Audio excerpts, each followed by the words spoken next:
Yeah, I like that little sound effect there. That's my Donetsk mule. It's a variation of the Moscow mule where I could not find a copper mug or a slice of lime. So I just went ahead and used an aluminum mug and maybe tin. I'm not sure what material it is. And used your requisite ginger beer, vodka, Russian standard, and lime juice and some ice. Very Spartan. I just have a Jack and Coke. Very Super nice. Spartan. Mine aspires to be Russian, but is technically part of the Ukraine. Boom, boom. I'm sorry I cannot contribute to the BoJack Horseman talk, and I'm sorry I killed it. No problem. Next spoiler cast. Let me mute myself now that we're streaming. Hi, streamers. Hi, streamers. Hi, streamers.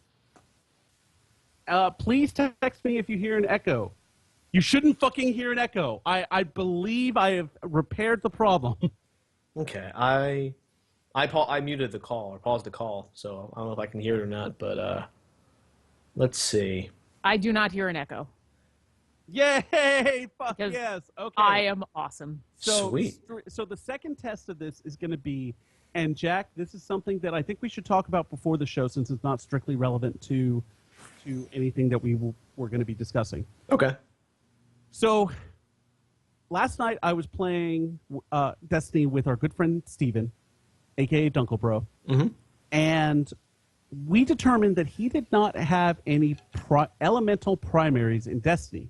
So, being the buddy that I am, the bro, if you will, I went ahead and loaded up Crota hard mode. Dop and I went in, and I was determined to get him the first two guns, even though I had already done those first two checkpoints solo on hard mode. I decided, you know what? Steven needs an elemental primary. I'm going to give him a hand. Dop got all the guns. And I got all the guns. Steven did not get a gun. I swear, I think only once during hard mode, I have not gotten a gun in that first area. I have disassembled probably about, I would say, 4 or 5 Oversoul Edicts.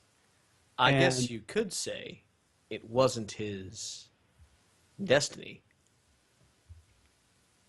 Good night, everybody. Ugh. So okay, so here's the solution that we came up with earlier today. So Steven doesn't have any elemental primaries. Jules doesn't have any elemental primaries, and as far as I know, you only have one. Now, granted, it's one of the best ones, but you could probably stand to fill it out. Mm-hmm. We are going to take you to the Vault of Glass hard mode on Friday. Then, right after, we can't bring you on Crota. Well, I could buy it, the action pack at this point. It's been a month, so If you would like to buy the expansion for Dark Below, know that the single player stuff isn't great, but the raid is pretty fun. would I need to play through the single player stuff to get to that thing, or can I just do it once I buy it? I think you could come if you were with us. We could bring you to the vault. Okay. Or not to the vault, to the raid. You would probably still want to do some of the single player quests because some of them are kind of interesting. But you're not going to get. You're going to get a decent fusion rifle and a set of arms that you're probably just going to throw away. In fact, you may not even want to progress that Right. quest line. Well, let me count the pennies in my my bank account and see if I can swing the expansion. And do both, ideally. If you can't, that's okay. Don't worry about it because the main thing we want to do is take you to the Vault of Glass because there's a particular primary that is very nice. It's called Fatebringer. It might be the best gun in the game. So the idea is that we will take you through Vault of Glass hard mode, and hopefully you, Jules, or Steven will get a Fatebringer. And now that I'm level 32, it's not quite as staggering a feat for me to keep up with you guys. Envision a confluence if you get it is so nice. Oh, I have that. That's my standard gun. Well, then Yeah. he's got a primary that does some kind of elemental damage. Right, but Fatebringer is like Fatebringer is awesome. Like it's Yeah. Oh no, so no, powerful. no argument with that. But the other thing is, since Steven and Jules don't have any elemental primaries, them coming with us and Jack bringing with us, it's sort of like we're taking our ducklings into the Vault of Glass hard mode, and we're really looking forward to it. We could Aw. probably use a third Vault of Glass veteran. What time on Friday? Probably the same time we've been kicking off, around 7 o'clock. 7 o'clock Central, 7:30 Central or so. I might be a little bit late. I have a friend coming in from out of town. That's okay. We can. It's Friday night, so we can go a little later. Okay. Let me check. My schedule is not handy. Give me like 10 seconds, and I'll In go check fact, that. if you did that, I could take Steven and Jules through Vault, or not Vault of Glass, but Crota Hard, and see about getting them guns from there as well. There you go. That sounds like a plan.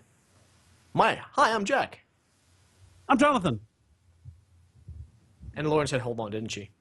I'm Lauren. I'm not really Lauren, but I'm speaking on Lauren's behalf. And we are Glib Shark. Tonight we're shooting the breeze about Ant-Man, the week, things that were, and I'll turn it over to you, Jonathan, while we're waiting for Obo. Oh, I'm back. I'm Hi. back. Yep, I'm back. So And I guess yes, I I can can do Friday. I guess I can turn it to the lovely, the talented, the amazing Obo Crazy, here to do a little something that we call This Week in Geek. How are you, Obo?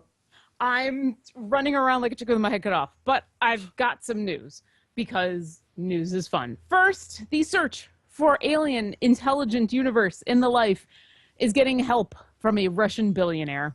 Because why not? Yuri Milner has announced a new initiative called Breakthrough Listen, which is a 10-year project that will search for radio and light signals emitted by extraterrestrials. At a cost of $100 million, it is the largest sum of money ever allocated to the effort. As a discrete, steady endeavor, Breakthrough Listen will dwarf anything that has preceded it. As reported by Reuters, less than $2 million is spent each year on SETI, which is the search for extraterrestrial intelligence, if you are not in the know. And SETI projects around the globe really are fairly underfunded. Milner's new project is set to use some of the world's largest radio telescopes and be advised by hand-picked teams of science experts.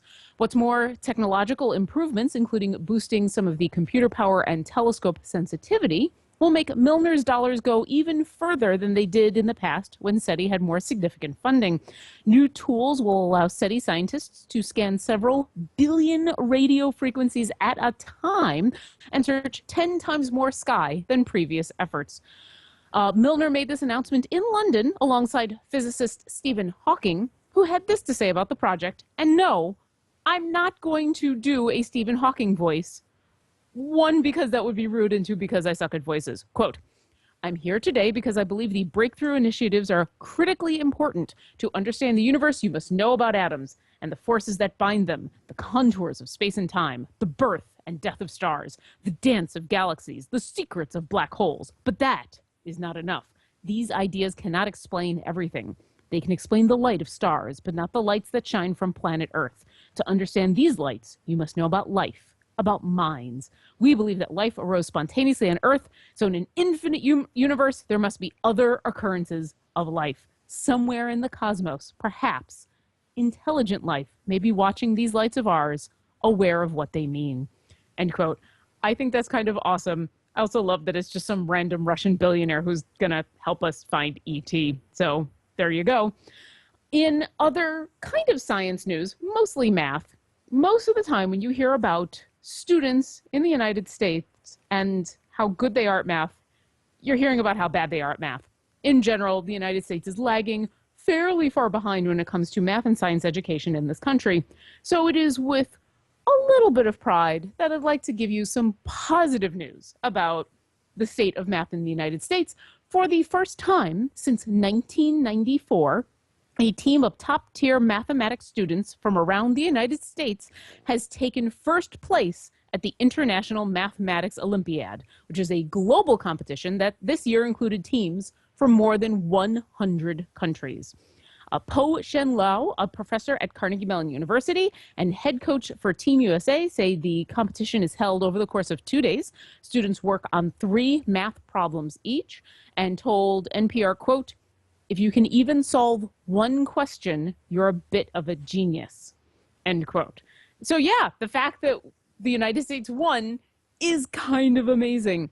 And while you can't actually see any of the problems that are posed in the Olympiad this year, you can actually go and look at some of the puzzles that were from the past. I know IO9 has a couple of links, and they're just crazy. They are just crazy. Finally, in something related to math, that would be music. because, hey, any chance I get to say that music is awesome, I have to take. So the notion that musical training has had a positive effect on cognitive function other than, just helping out with your musical training has long been a source of interest. And there's a lot of studies towards that effect. Research first emerged at the beginning of the 20th century that standardized assessments of IQs and musical abilities suggested the two were correlated. Recently, research has shifted focus from effects on musical training on global intelligence and instead focuses on benefits to specific skills and tasks as individuals. Musical training has shown to lead to improvements in a wide variety of different skills, including memory, spatial learning, and language skills such as verbal memory, literacy, and verbal intelligence. They've all been shown to strongly benefit from musical training. Musicians are also more adept at processing speech in environments where there are a large amount of background noise, possess a greater propensity for processing auditory signals that are in some way degraded, and show an advantage over their musically naive counterparts when it comes to pitch detection in both music and language, which a lot of languages across the globe, English not necessarily being one of them, are very pitch dependent. The inflection you give a word or a phrase can highly impact what that actually means. So you're not just talking about, oh, I can tell that you're musical today. No, it can actually help you understand somebody a lot more. Recent advances in technology have allowed researchers to probe into the neural underpinnings of these adaptations and actually have some scientific basis for what a lot of people like me have just assumed are true. You can read the whole study published in the Proceedings of the National Academy of Sciences. It's pretty fascinating, especially when it links talking about music and language. So go check that out. And then, come back to me. My rates are very reasonable if you would like to learn to play the oboe. That's all for This Week in Geek. I'm Oboe Crazy and Ant-Man. Ant-Man, all the things. The world is indeed a strange place. If you have a fact you want read live and on this broadcast, you can send it to Lauren at obocrazy.com. Say, for instance, if the fact was mathletes teaming up with musicians to find extraterrestrial life. That'd be a good example. And while you're at it, go to our website, which is glibshark.com, full of past episodes of Glibshark, Classic Jenga Jam, All-Time Buttcast, and Spoilercast, and whatever else we're coming up with at any given time. Glibshark.com, the house of all Glibshark content. And I think real quick, since we have Lauren here, we can get some non-spoilery opinions from her, what she thought of Ant-Man, the Man of Ants. Are we only going to do non-spoilery, or are we eventually going to go spoilery? We did spoilers 25 minutes ago. I thought you just did BoJack Horseman. Oh. Okay, non-spoilery. I really liked it. It was a lot of fun. It continues what I think is the smart Marvel tradition of taking the individual movies in the franchise that are focused on individual characters and not just having them be a superhero movie, but having them be basically another genre that happens to have a superhero in it. This was a heist movie. Captain America has been a World War II movie and a spy thriller. All these movies have been something else that just happens to have a superpowered thing in it. And so I think the way they went about it was fantastic. I thought the casting was really good. It was a lot of fun. It was mildly amusing. I was expecting it to be funnier, I think, but maybe some of the stuff I just found funny. I really enjoyed the I guess Michael Douglas is in the movie. The stuff that they did with him at the beginning to make him look young. That was actually really good. I thought that was the best use of digital makeup I've seen so far. That was super amazing, and I'm not really that surprised considering it's the same company that did the make Captain America look scrawny, which I thought that did an excellent job too. When you compare it to like other digital makeup effects, the only two examples that come to mind are X-Men: The Last Stand, where at the very beginning they had young Patrick Stewart and young Ian McKellen. Which isn't that hard to do for Patrick Stewart, because basically he's just still bald. It's just a matter of making him look a little bit younger. They looked terrible, though, the way their mouths moved, and that continued into the other example I was going to give, Tron Legacy, where the Jeff Bridges model just did not look good at all. Like, if he wasn't better. doing anything or smiling, it looked fine. But as soon as he started talking, Uncanny Valley, all the way in, with the squirrel suit splattering at the bottom. I mean, I knew that Michael Douglas thing was going to happen, and Luke and I both looked for it, and that, I mean, they had a close-up on his face, and we saw the movie in 3D, and that looked like they just pulled Michael Douglas from a previous era of his life and stuck him in Batman. It was amazing. I told someone it looked like they time traveled to the set of Wall Street, pulled Michael Douglas, said, "Hey, here is, do this, read these lines, put on this nice looking suit and read these lines," and he did that, and then they sent him back. It looks so good. Okay, so there is one tiny spoilery bit, but if you've seen the trailers, you know what's coming, and this is just more of a commentary on the state of Marvel movies in the Marvel movies, like the universe's state. So at some point, the Yellow Jacket suit gets shown to a bunch of people. The thing I loved the most about that reveal of the Yellow Jacket suit was that one of the guys who's watching it says, "So it's a suit?"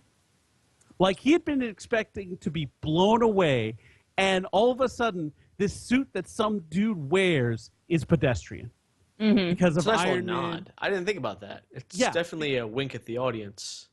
Yeah, because you've already, like, there have been tons of suits running around. Iron Man literally had 40 suits fight and appear in LA. So it's like, it's another suit? Okay, Yeah. that's fine. I loved how disenchanted he was. That was, I thought, a really, really nice touch. But the two things I want to talk about in specific, I can't without spoiling things. One thing I will talk about is I learned a lot about ants watching this movie. I don't think it's a spoiler to say that you learn a little bit about ants in the progress of the Ant-Man movie. So we have a friend, Katie Schenkel, who is very plugged into the comic book scene and is always tweeting some great information about equality and women's rights and feminism, how it relates to comic and geek media. She retweeted someone who pointed out that all of the ants are referred to as he, when they all should be referred to as They're she. female. Since Oh, real really? ants are all female except for the males who you never see because they die so quickly. I knew intellectually that all ants are, that a lot of those insects are, like bee colonies. All of them are female. I didn't catch the facts that they were all. Ooh, wow. Changes my whole view on Antony. Yeah. Okay. Like, yeah. I totally get Yeah. the whoopsie, him calling Anthony just because it's a good pun and everything. Also, yes, Anthony, yes. Anthony. Oh God, Anthony. Yes. I will say that this is the most empathy I have felt toward ants since Honey, I Shrunk the Kids.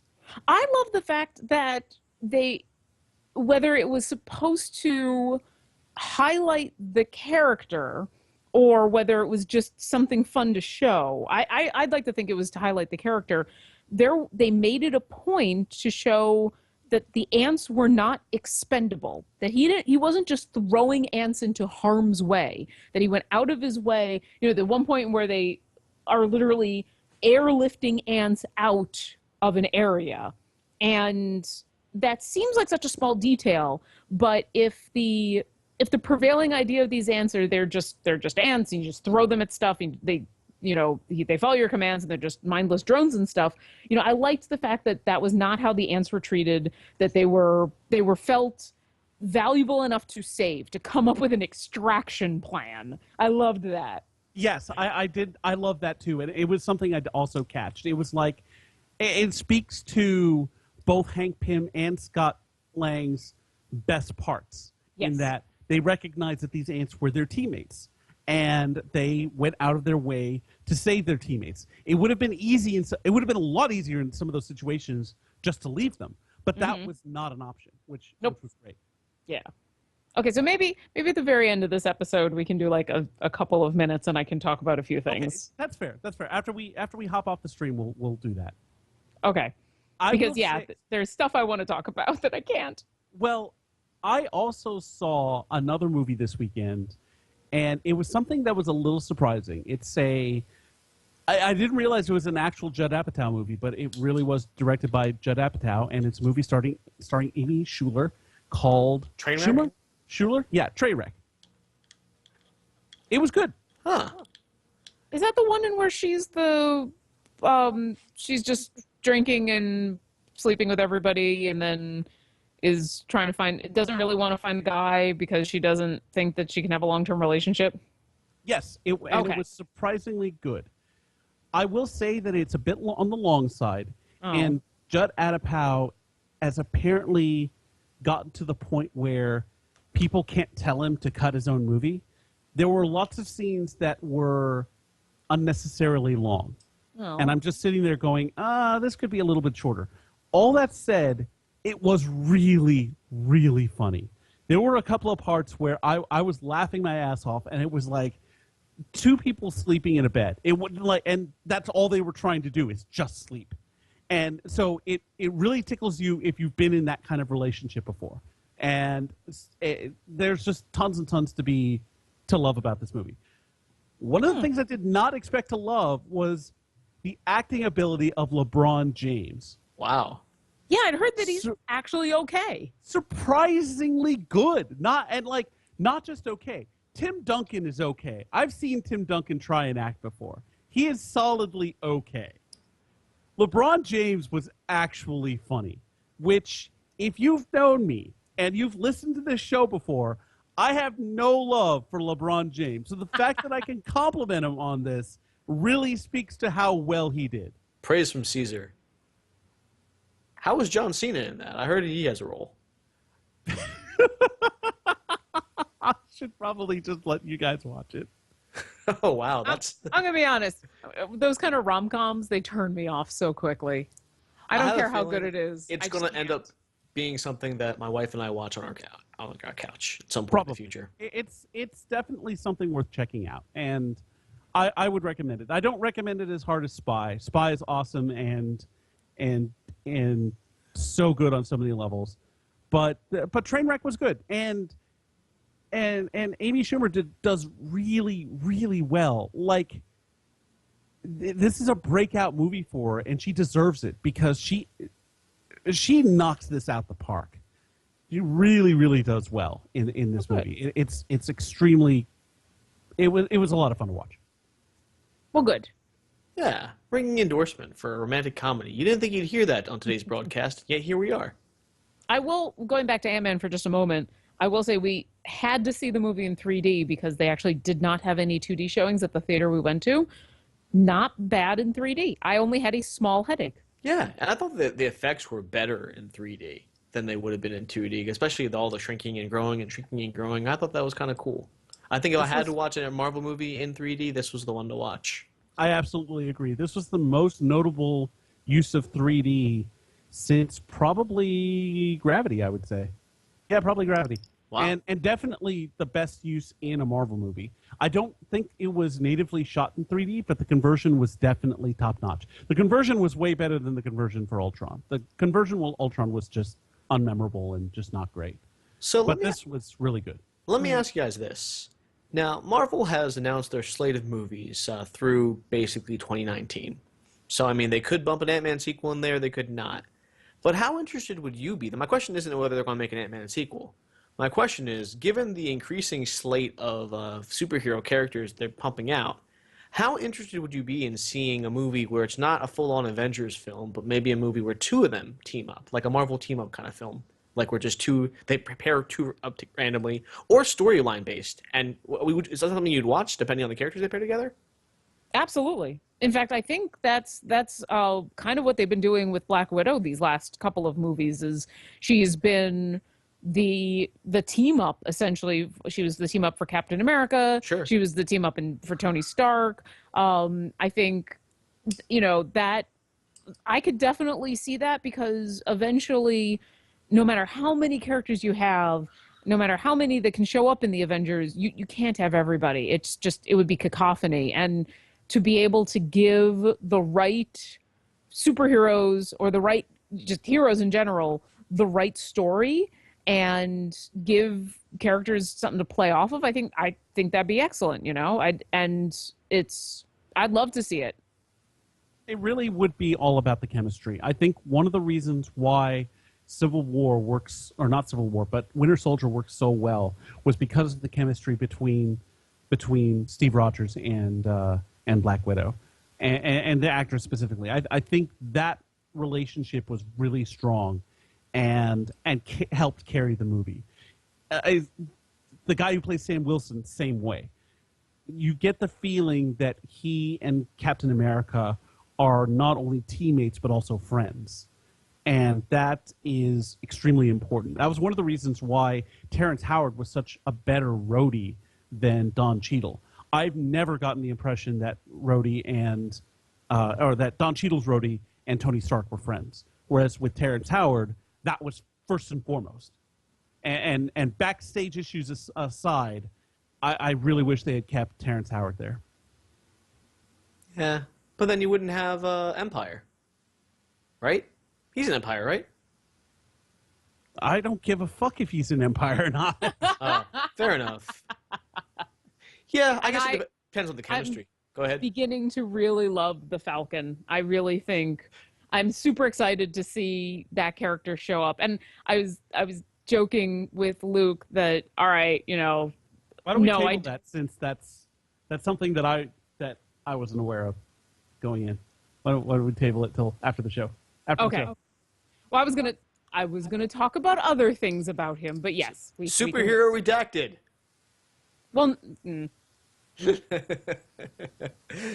but, I will say that Ant-Man did not do as well as at the box office as they were kind of hoping. It did. But I'm not sure. I didn't actually look at the numbers, but I really hope they don't look at it as a failure or disappointment or anything like that, because even though it wasn't my favorite Marvel movie, like Jack was saying, coming off Age of Ultron, having a smaller movie with a much smaller scope is exactly what you need to do, because you need to kind of reset things going into phase 2 or going into phase 3, I guess.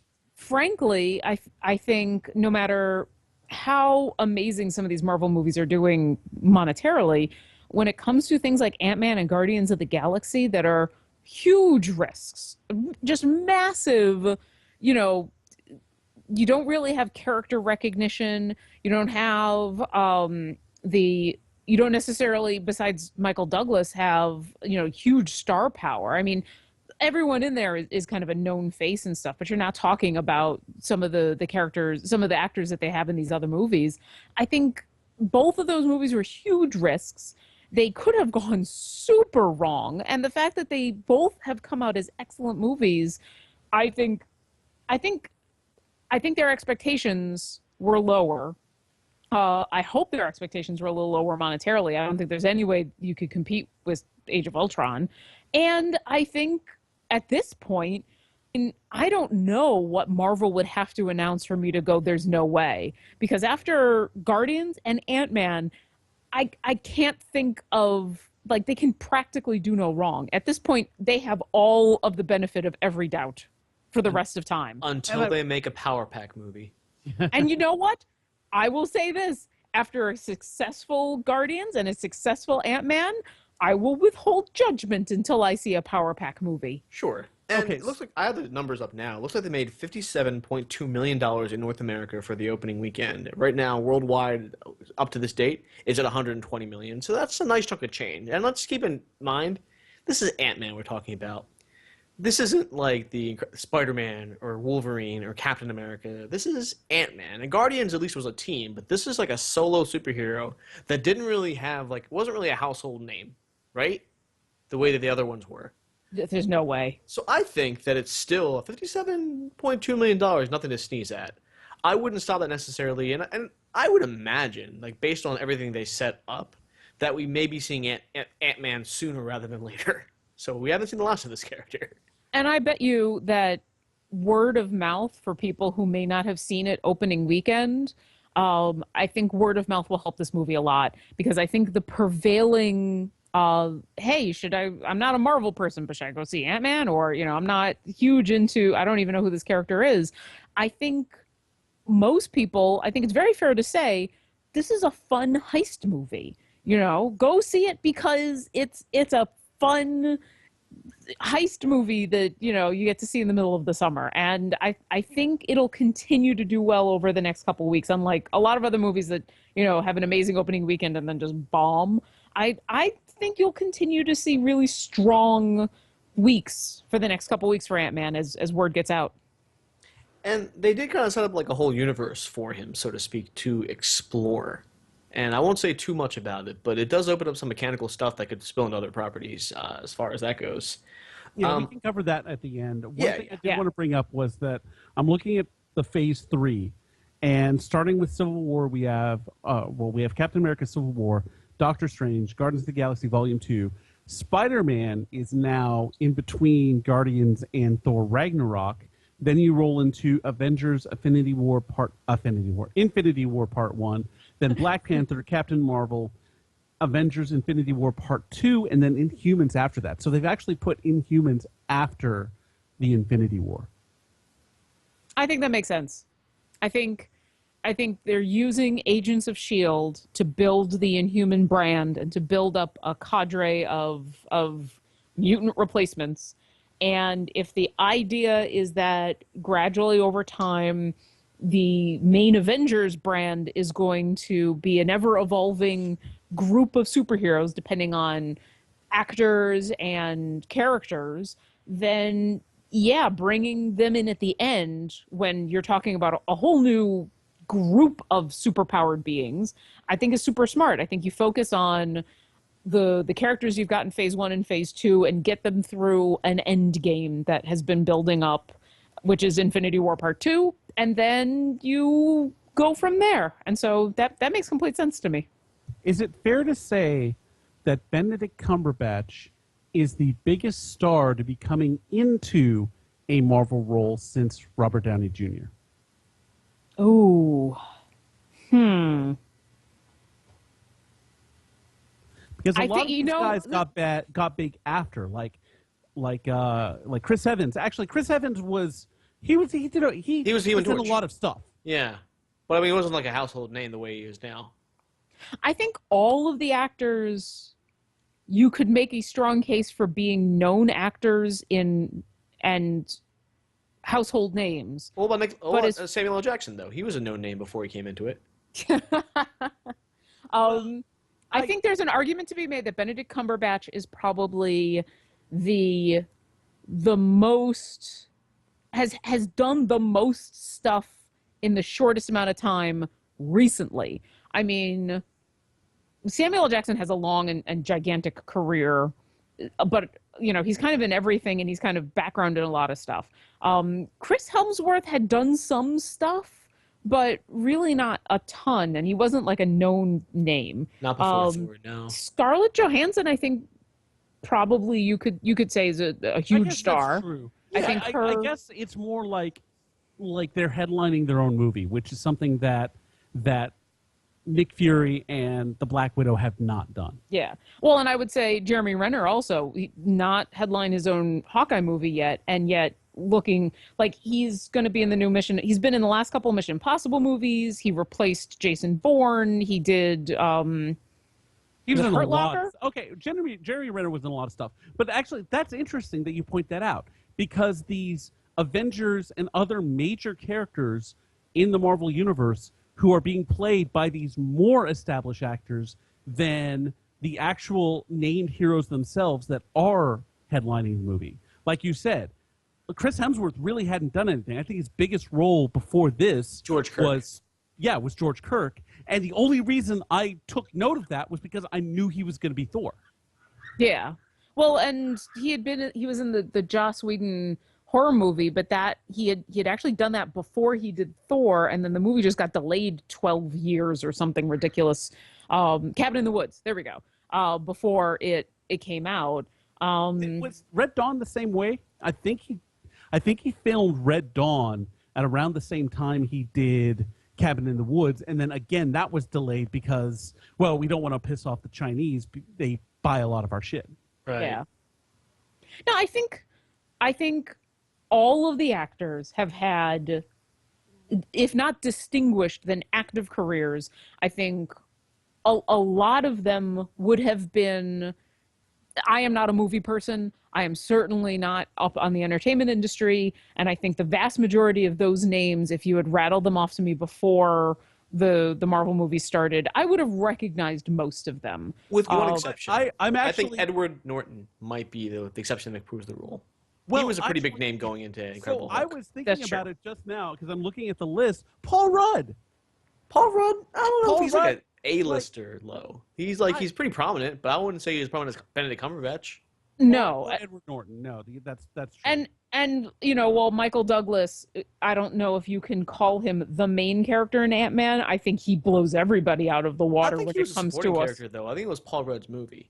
But It was Paul Rudd's movie, but I mean, it's really kind of it's the trio of it's an them. ensemble, yeah. Like he's one of the higher characters. He's like a Fury level or Black Widow level, like supporting character. But it wasn't like he was the Ant-Man, but he's not the Ant-Man anymore. Yeah. See, now they But- have him using the definitive article. And The now Ant-Man. And now we're coming back around to another slate of movies where you're going to have a no-name headlining it. You have whatever the fuck his name was as Chadwick new Boseman, Spider-Man. Black Panther, and then Yeah, exactly. I was going to say Black Panther next, and then whoever's going to play Captain Marvel, who we Tom don't know Holland, yet. who basically nobody knows who he is yet. We're not going to have any idea of what he can or can't do until we see him, maybe in Civil War. I think he shows up in Civil. Well, no, he is going to show up in Civil War. So I have a theory who? about that. If you guys will indulge me.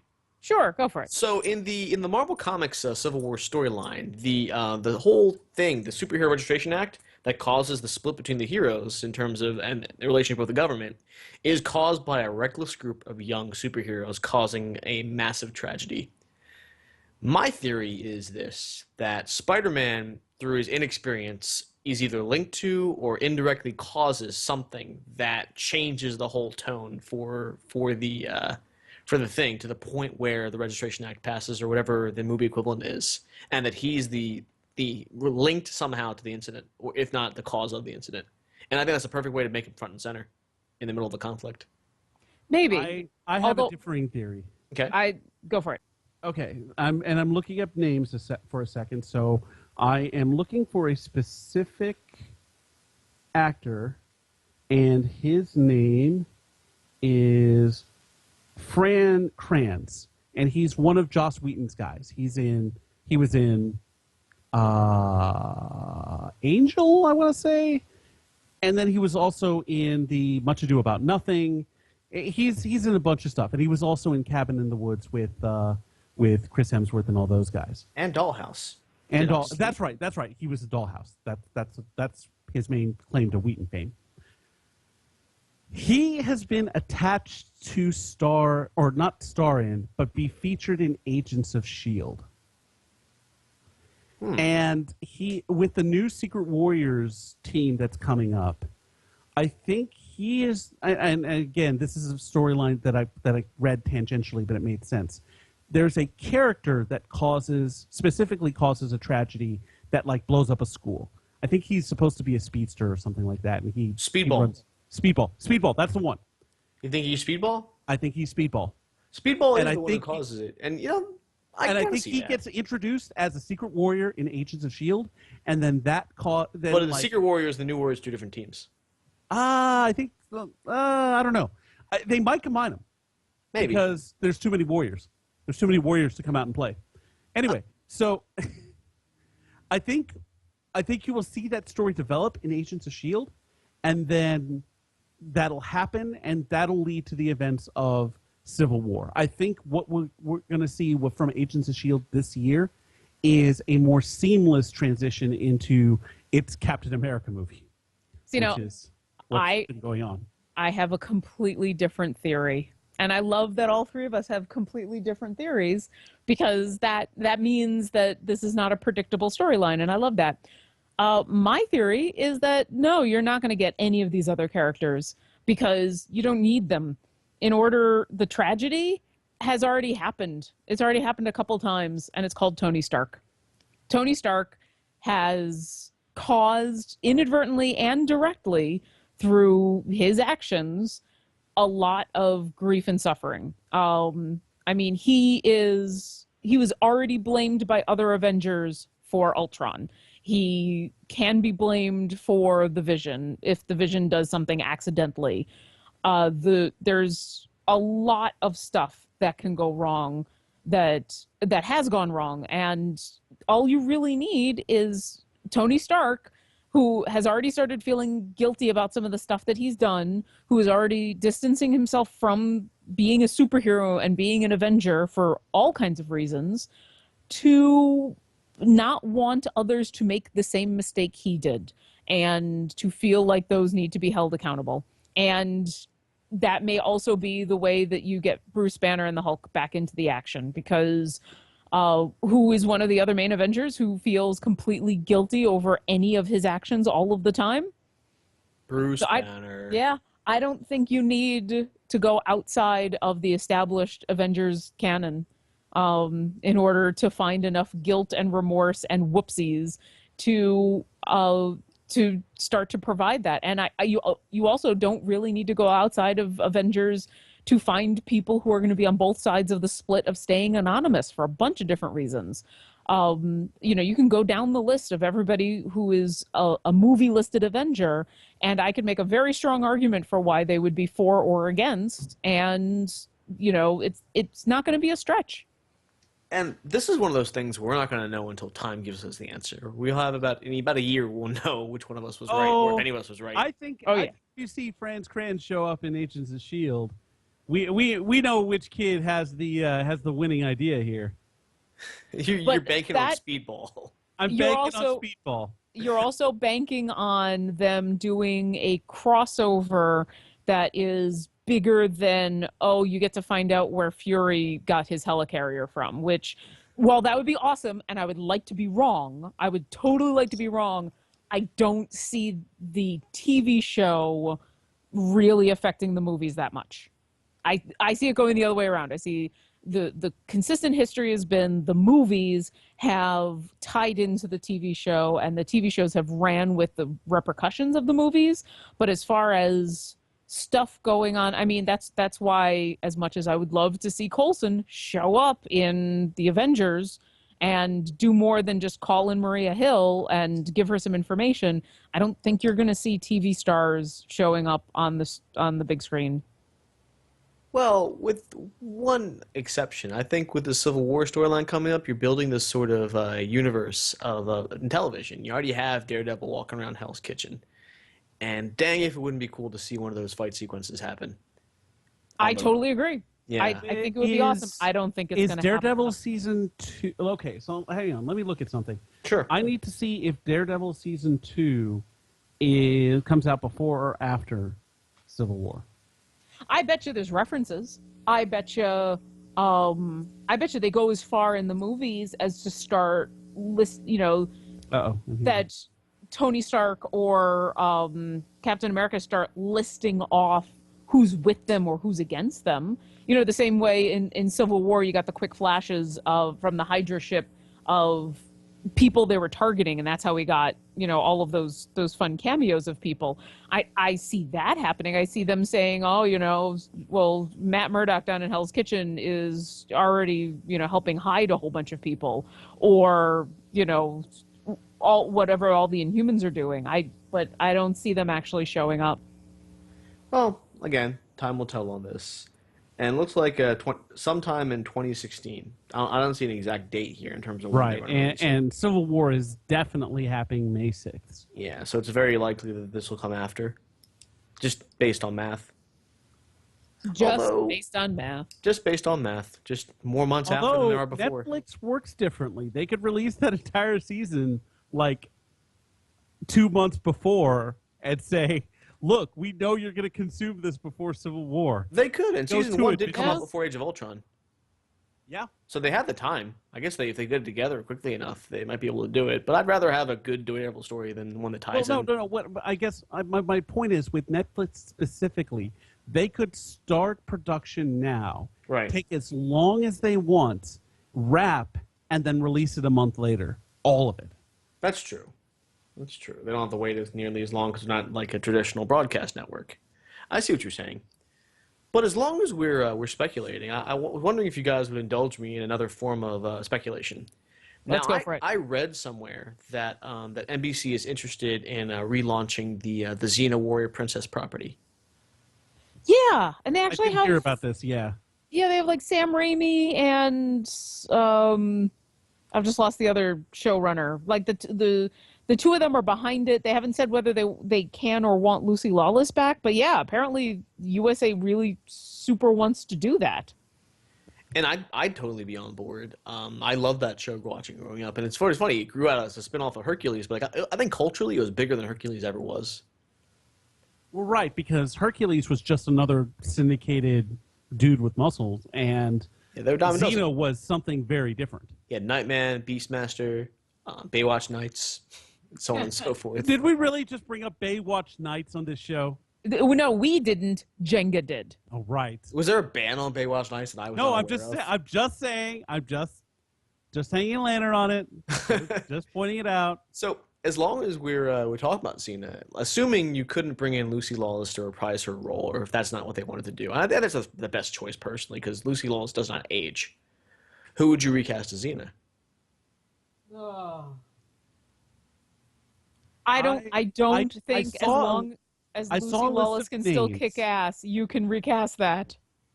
I think the problem is the person that I would want to see, and that would be Gina Carino, can't act worth a damn. Oh, no, She and just Xena has needs to no act. range.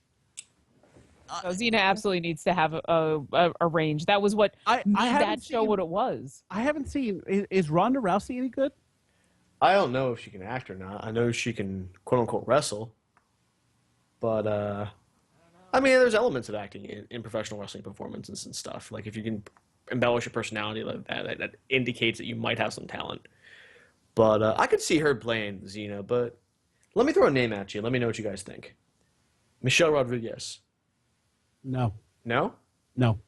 Why not? Totally not right for it. That would be like trying to do like Daniel Craig for Hercules. It's just wrong. I mean, maybe they could. Or what's his face? Ryan Gosling as Hercules. Right, that's even worse. Oh, jeez. He was Hercules. Yeah, Michelle Rodriguez. Just no. I don't. We're talking about range, and Michelle Rodriguez is definitely Well, how much range does Xena have? a stronger A lot. Yeah, guess that's she's true. got to have a bunch. And Yeah. that's one of the reasons why, like, Gina Carino is out. And even though physically I think she'd be absolutely perfect, I saw Haywire, and I was not impressed.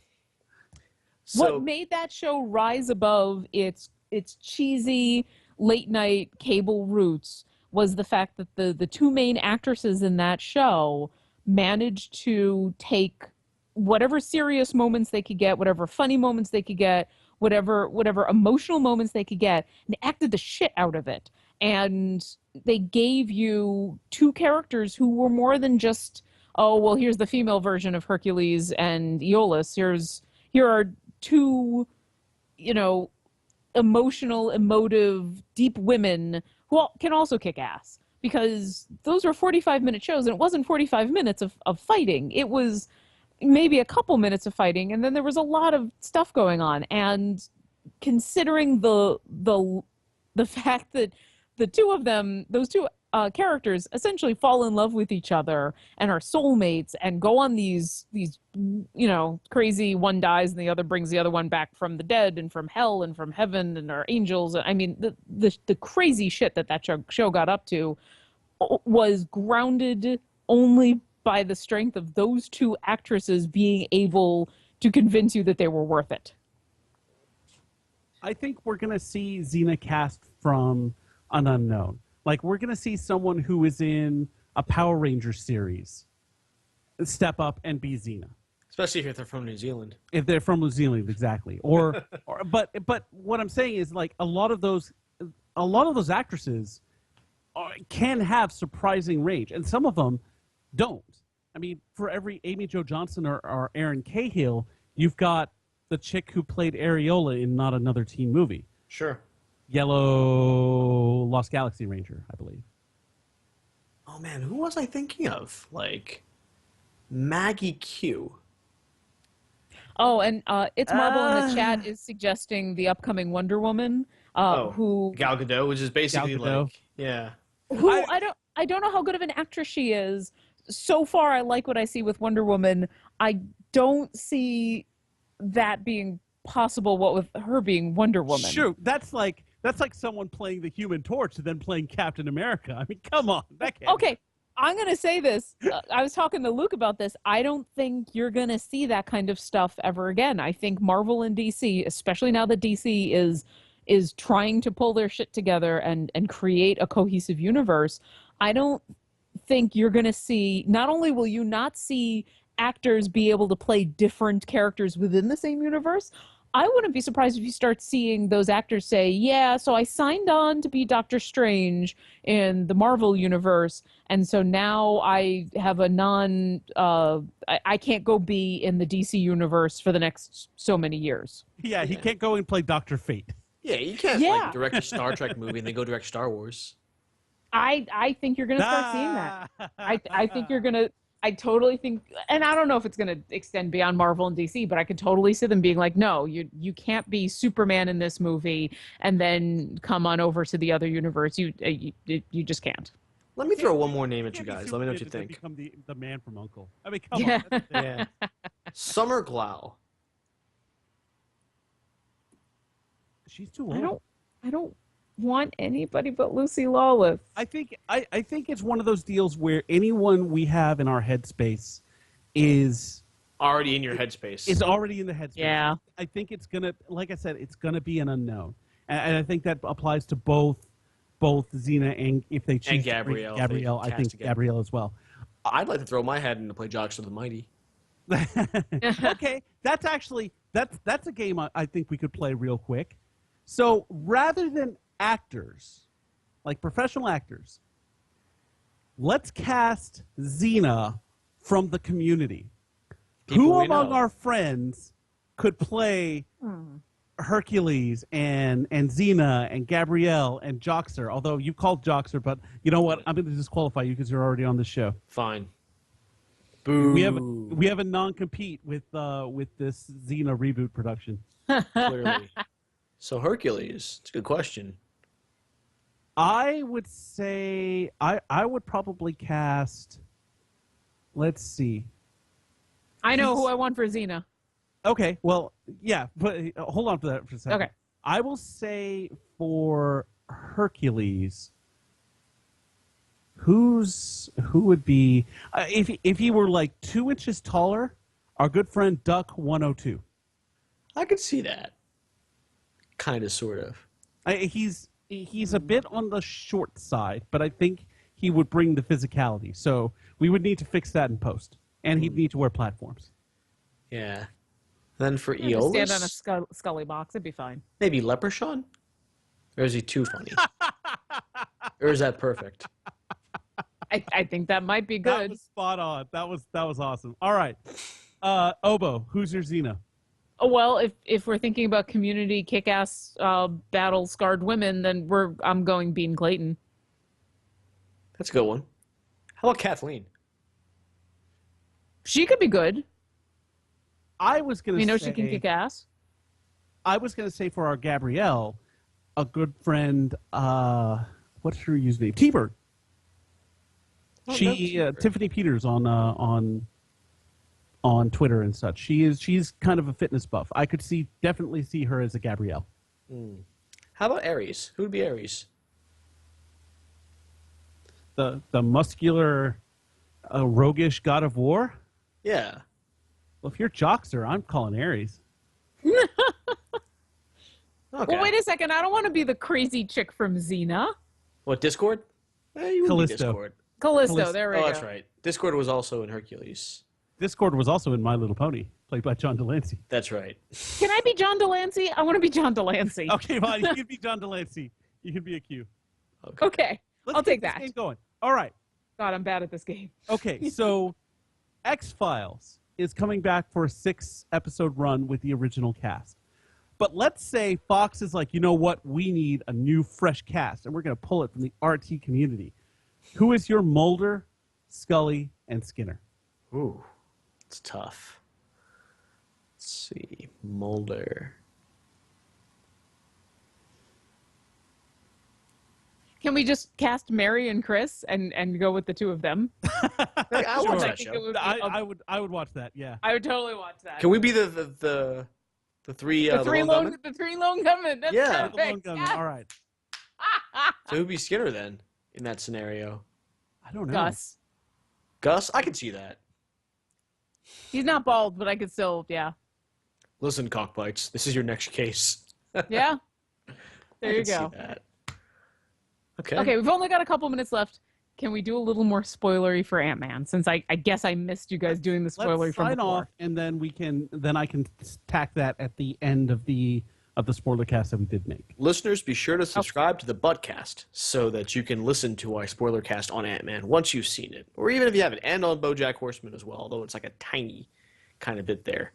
But And absolutely, please subscribe to our YouTube channel, find us on iTunes, and grab us there. We really do appreciate all our listeners out there, and we can't wait to grow our audience in 2015. absolutely. And follow us on Twitter at Glibshark. Yeah, and individually at Jack Edithil, at Road_Block, or at Oboe Crazy. Our sound producer is Jonathan Cerna. I love ants! Oh my God! They're flying! That's great! Oh, they're dropping into places! Our announcer is the inimitable Bob Ball, voice actor. Our music was done by Linnea Boyev. And on behalf of Lauren Urban, Jonathan Cerna, and the entire Glibshark staff, this is Jack Edithil saying good night, good health, and... Jonathan, Ants! I'm going to make this. Oh, ants. That's how you get ants. That's how you do That's it. how you get it. Lana! Anna! All right, streamers, thank you so much. We are doing this for you, for the people out there who are streaming who haven't seen that, man. We're trying to keep it spoiler free. So we will see you next week. Thank you so much for sticking with us. Thank you. Actually, I really want to say for 1 second, thank you so much for sticking through our technical issues. We've had a lot these last 2 or 3 weeks, and it sounds like this broadcast went well, and Yeah. I'm really hoping that's the case. So you can expect more coming. We'll hopefully be able to stream our Destiny shenanigans on Friday, and I'm really looking forward to it. So thank you so much for sticking with us. Thank you. And We love you.